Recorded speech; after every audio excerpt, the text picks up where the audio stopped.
in the fleet, I got my dirt jumper, and I got a Santa Cruz Jackal.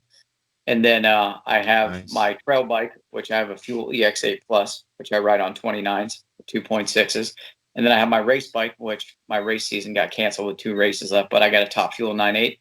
And those are my 3 go-to bikes. I'm probably going to sell my race bike. I'm just ordered a brand new Slash 8. Oh, I nice. grew up riding downhill and slalom and free riding. Was never a cross country guy, but you adapt to your environment where you're at in the trail style. So I started racing cross country last year and did well with it. But like I said, I'm more the downhill guy and jumping Hmm. off stuff. So probably race enduro next year. So I'm gonna probably sell my race bike the next couple weeks, and then to get my Slash and then get up in the mountains and start riding some bigger stuff. Nice. I know I just started riding, or I just started racing enduro last year. And then this year I did a couple races and I broke my hand in one of the race. So I definitely enjoy competing. I just need to learn how to dial back my ego and not be there just so much for competition, Yeah. because it does. I've noticed that, and now that I'm more aware of it, how it impacts me when I'm racing. Like, I don't, I just kind of get in this like tunnel vision, and I'm like, no, I want to compete with the best. It's not that I'm great or nothing. It's just like, if I'm gonna compete, I want to compete with the best. You know what I mean? Not a I mean, I bad know. Go ahead. Not a bad thing. Just I tell everybody all the time, like it's beat out of us. Oops, we're getting a smoke detector right now. Oh, nice. But it's beat out of us now in society to be competitive, right? Everyone gets a trophy. You're the bad guy if you win. That's not a bad quality to have, to be competitive and want to win, right? But at what cost, right? That's where it comes down to. Like I look at it now. I'm 44. I'm not going to be in the X Games, right? I'm not going to be racing for Red Bull. The dudes I race with are the dudes I ride with. We have fun. We encourage each other. We push each other, and that's the community, right? Like Hmm. I don't care if I get it. I'm not winning massive amounts of money. I'm not getting sponsorships, But you talk about the ego and being competitive. For me, it's just when they say go, that just kicks in. Like that's natural. Like for me, Right. it's hard shutting it off. But I'm not going to push my friends over on the trail or be mad if they beat me. Oh no, Um, I don't do that. I don't like get angry. I congratulate people afterwards. I'm not like, sitting in the corner pissed off or nothing. But it's just I do notice it within myself, like, and it puts me in a place where uh you want to I be start better. rushing when I don't have to. Yeah. Dude, that's not a bad quality to have, man. Like I said, there could be worse problems, right? Of Right, not even of getting course. the fear to even start competing. Competition creates a better product, man. At the end of the day, why we're driven the way we are is because you want to be a better version of yourself every day. You never want to settle, and you always want to improve your situation, right? That's the American spirit, dude. Like we've got away from that, and that's not a bad quality to have, right? We talk about American exceptionalism.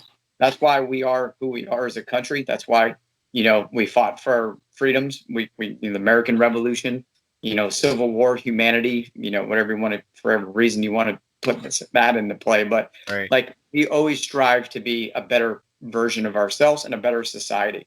And the further we go from away from that, the worse we are getting as a country, right? And Right. I'm not here to be political, but being the best or striving to be the best is why we got a moon rock, right, dude? Like that's why we've got all these companies that developed from free market. We're talking about Tesla and putting people in space now. That's the American spirit, and we shouldn't be going away from that. And congratulations, you have it, right? So embrace that. I'll tell anybody to embrace that. For kids, don't be afraid to lose, but definitely be afraid to not succeed in life because you were afraid to try, right? Right. So be competitive. Don't worry about hurting feelings, but be the good sport. That's why we had sportsmanship awards, right? It's why we Mhm. shook hands after hockey games, and we taught sportsmanship to be a good loser, right? But bottom line is you're not going to be a winner by just accepting being a loser. So always Right. get out. Time you get out on your bike, be 1 second faster, learn a new trick or whatever it is, but don't settle. But that's what makes us who we are. We're talking about those kids out there putting us to shame on the trail. Those Yeah, kids, man. like, hey, dude, like, I want to bring myself to their level. I'm not going to shit on them for it, right? But Right. my community where I work, right? You want to talk about being humbled every single day. Shit, You're, I bet. you know what I'm saying? Like alpha males in a performance based organization where you're literally getting peered, you know what I'm saying? Like peer reviewed and evaluated. where you sit on this totem pole, right? How you stack up against all these dudes. That's one of the biggest things you got to get over is your ego, dude. Like, shit or get off the pot, bro. Either perform or you're going to get, surpassed. Right. And that, it can be a bad thing when you come out of that environment and you're like, hey, I'm going to try to slow down, take it easy now. But you still have that mind frame, right? You're talking about, but Right. it identifying it and being aware of it, right? So once you can identify and be aware of that thing, then it's not a bad thing to have. It's just like, okay, man, like I need to not take myself so seriously, right? Like I the other day I was talking about like selling my race bike. I'm like, man, I was selling the race bike. I was like, dude, do I really care? I ride for fun anyway. This isn't a full-time gig. Right. I can race on my damn trail bike and still be probably within 30 seconds of my friggin' overall times. And at the end of the day, it's not getting me a sponsorship from Red Bull. So Right. go back to having fun and unplugging and be like, okay, I'm going to do this to keep myself healthy and in shape, to stay competitive and have a purpose, right? And to build community and get to know other people and learn from them. That's one of the biggest things I learned about racing cross country, getting humbled by the dudes I ride with. They've been doing this their whole lives, man. And they're strong as an ox. I'm a Green Beret. I can do everything awesome, whatever. Dude, when you're on a mountain bike, that's an equalizer, right? When Right. these dudes ride 1,000 miles a year on the road and then ride cross country races, you get humbled real quick, and you learn, man. That's what I'm there to do is learn. You know, whatever I can do to pass that knowledge on to other people and get them into the sport, and so they don't get discouraged. A lot of dudes are like, "Man, I hate riding with you because you drag me down the trail." I was like, "Dude, when I got back into mountain biking, my old medic, my buddy John, he dragged me down the damn trail. I thought I was gonna have a heart attack every day, but I stuck with it, and then I got better. Now I'm dragging other people down the trail, and they're overcoming that, and now they're pulling the next guy in. And so you go through that whole evolution. You talked about seeing that person pass you or do that crazy air pass you. You're like, damn, man, like, but Yeah. you can get, dude. You just got to work at it, right? I tell people, doesn't matter if you finish with a pack, long as you finish, you're going to get stronger every day. You're going to get faster every day. You're going to gain more skills every day. Don't get discouraged. If you're the smartest man in the room, find a new room to be in, right? If you're the fastest one in the room, find a new room. Go with other people that are better than you. That's how you learn. And that's what I've done through my whole career. It, put the ego at the door, learn from these people. You don't know everything, and then try to improve and use that. And that's what we try to on our trail rides we do every day.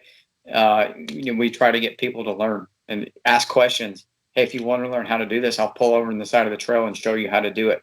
But don't get discouraged. We're not here to say, hey, we're better. But I Yeah, don't and care. that's what I try to tell people is like don't like just try to get better each time and like I don't know on some level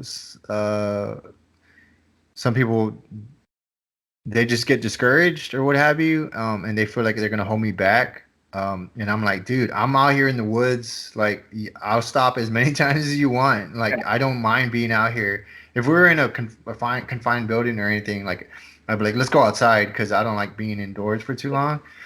But having said all that, like, yeah, I'd rather be outside. I love like helping people, and I'm glad you made that suggestion about scheduling rides together. So that's using that as a jump off or a segue. I understand. Like you told me that you host rides as well, and when you go out, do you have a? Is that called something, or is that you just people So that know you they go and look you up and then go for a ride, or how's that we work? have a we have a Facebook page, the Fort Bragg Mountain Bike Riders, right? My buddy Andre Kidd is CW5 that flies helicopters all the time. Also an awesome mountain biker and cares about people. He started the page and then made me an admin, and then we just took off from there. And we organized, man. There was a small group of us riding. It grows every year, and then we do Tuesday rides, every Tuesday, and then we're doing night rides right now because of daylight savings. And then I do group rides at another trail on Thursdays, and then every Sunday we ride as a group. So we got 3 group rides a week that we do with phenomenal people, all different skill levels for each day and different types of riding. But they're growing, and like I said, it's just community. It's like the old barber shop, right, where Hmm. people used to talk through all those things. That's what we're missing as a society is being face to face and talking about things and interacting with each other. Like I said, we're all different walks of life. We're not all military. We got people that build houses. We got people that run bike shops. We got people, that do landscaping, whatever it is they do. But different walks of life get to hear different points of view and perspectives. And hey, we all get along at the end of the day. We don't care, like I said, who you sleep with in the bedroom, who you pray to, or who you vote for. It doesn't matter on the trail. It's gone. Right.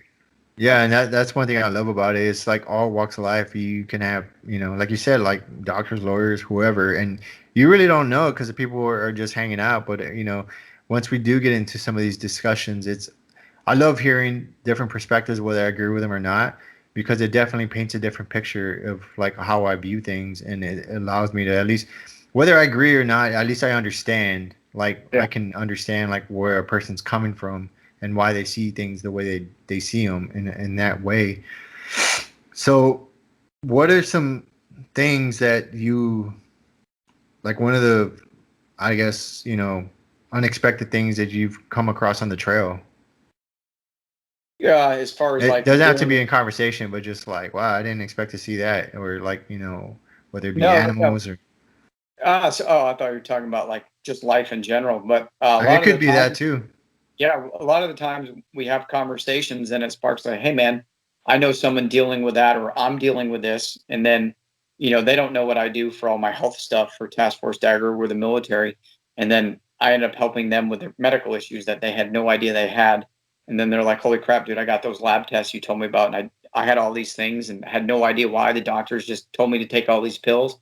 And now I changed my diet and I'm doing guided sleep meditation, or I did an elimination diet, and all of a sudden, hey, I'm getting better. I had no idea, or couldn't figure out why I wasn't improving on the trail, or why I was still gaining weight.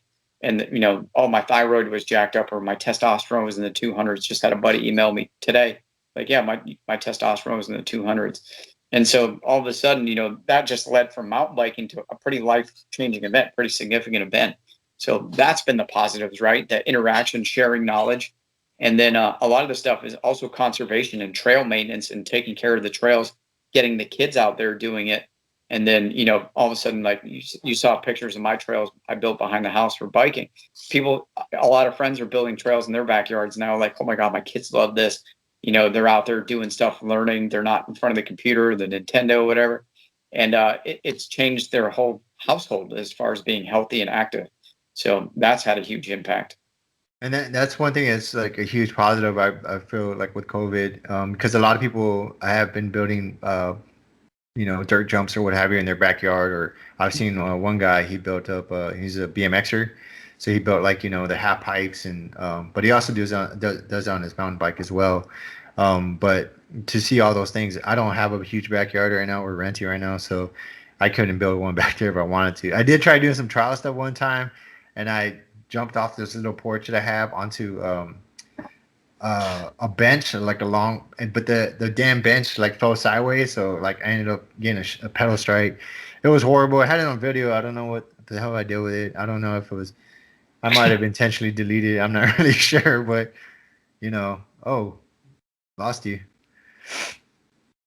What's up? So yeah, you're good. But so other what other initiatives do you have on the docket as far as like do you have any big plans or see some of these efforts that you've been working on for when you do decide to exit the military? Yeah, so one of the big things I'm going to be doing is like outdoor military adaptive sports, taking people out surfing, mountain biking, skiing, doing all that. I'm going to do that, summer sports, mountain sports, water sports, getting them out doing stuff. Not in a therapeutic, I hate using that, but Right, I got getting you. them out just to reconnect with nature, insulate with the community, not isolate, and get out there and show them that they can do these things and actually enjoy themselves and not have to be, stuck behind an office chair or desk and slave to your job, right? That, these things are building community, building interest in something and getting that passion back focused on something positive and healthy. That's one of the biggest things I'll do. Like I said my retirement goal was to do all the things I did before I Right. came in, right? If I can do that and make a living out of it and help people out, that's success in my book, right? I'm going to have a pretty robust retirement, and I'm going to work part time, doing all the stuff I do for the foundation now at a higher capacity. But I want to make my retirement living. I don't want to, I don't want to contract. Don't want to deploy again. I'm not going to do the same things that, caused me all the damage. I'm not going to do those in my off time. So whatever I do, it's going to be positive, constructive, and helping people. So people is a key word.